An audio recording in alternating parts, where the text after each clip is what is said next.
नमस्कार, आपण पाहतात मोमेंट टीव्ही मराठी। पुरंदरमध्ये मोठ्या प्रमाणात चारा टंचाई, शेतकऱ्यांचे पशुधन धोक्यात। जैन संघटनेच्या वतीने वाल्ले येथे सुरू करण्यात आली चारा छावणी, तर चारा छावणीमध्ये 450हून अधिक जनावरे झाली दाखल। पुरंदर तालुक्यामध्ये सध्या प्रचंड चारा टंचाई निर्माण झाली। तालुक्यात सध्या दुष्काळ पडलेला आहे, त्यामुळे शेतकऱ्याचं पशुधन धोक्यात आले। राज्य सरकार निवडणुकीच्या आचारसंहितेमध्ये अडकले, त्यामुळे शेतकऱ्यांना होणारी सरकारी मदतही लाल फितीमध्ये अडकली। अशावेळी पुरंदरच्या दक्षिण पूर्व पट्ट्यातील शेतकऱ्यांच्या मदतीला जैन संघटना धावून आली। या संघटनेच्या वतीने पुरंदर तालुक्यातील वाल्ले येथे चारा छावणी सुरू करण्यात आली। या चारा छावणीमध्ये 450हून अधिक जनावरे आतापर्यंत दाखल झालीत। या जनावरांना जैन संघटनेच्या वतीने चारा पुरवठा केला जातोय, तर ग्रामपंचायतीच्या वतीने पाणी आणि लाईटची व्यवस्था करण्यात आली। त्यामुळे या भागातील शेतकऱ्यांनी जैन संघटनेचं आणि वाल्ले ग्रामपंचायतीचा आभार मानले। तर सरकारने दुष्काळावर उपाययोजना करण्याची मागणी आता नागरिक करतायत। मोमेंट टीव्ही मराठीसाठी छायाताई नांदगुडे, पुरंदर।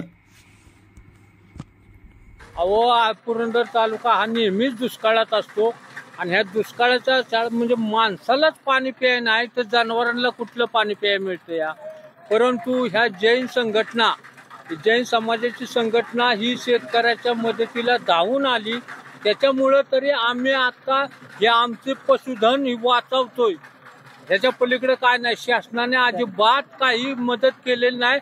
आमच्या वालेगावच्या ग्रामपंचायतीने म्हणजे पाण्याची सोय, लाईटची सोय एवढी व्यवस्था केली। आमच्या लोकांना सुद्धा पाण्याची पासती, जेआरचं पाणी पासते, पण शासनाने अजून रुपयाची मदत केलेली नाही।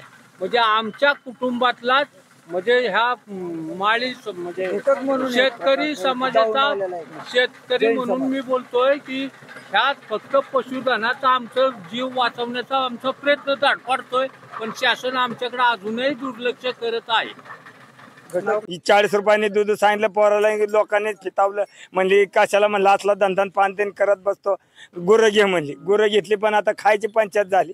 शेती नाही, बाडी नाही, काय नाही आपल्याकडं। हा काय करायचं आता? जायला लागलं MIDC ला, गुरं पडली इथं मरायला लागली, के के के के के के के काय करायचं? हा सरकारने काय करावं असं मला वाटतं? सरकारने निदान आमच्याकडे लक्ष दिलं पाहिजे ना, निदान थोडंसं तरी, की बाबा ही गोरगरीब आहे आता सुधारायला लागले, त्याला सुधरून घेतलं पाहिजे, सावरून घेतलं पाहिजे।